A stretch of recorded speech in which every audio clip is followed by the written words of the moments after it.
ছাত্রের মতো।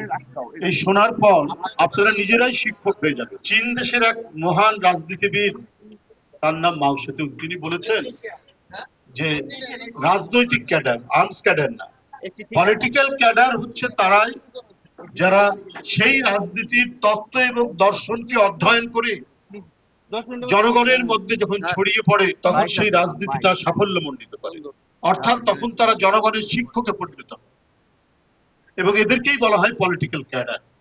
তো আপনারা যখন এই প্রশিক্ষণ নিয়ে ফিরে যাবেন আপনাদের শিক্ষা প্রতিষ্ঠানে বা সর্বত্রই, আপনারা তখন শিক্ষকের দায়িত্ব পালন করবেন। সেগুলো কি, যে বিষয়গুলি এতদিন আমাদের দলের নেতৃবৃন্দ, আমাদের ভারপ্রাপ্ত চেয়ারম্যান, তিনি নানাভাবে কথাগুলি বলেছেন, জাতির সামনে উপস্থাপন করেছেন যে বিএনপি ক্ষমতায় আসলে কি কি কাজ করবে, যেটি জনগণের কল্যাণে কাজে লাগবে এবং বাংলাদেশ একটি আধুনিক রাষ্ট্র হিসেবে গড়ে উঠবে, একটি প্রযুক্তি সহায়ক রাষ্ট্র হিসেবে গড়ে উঠবে।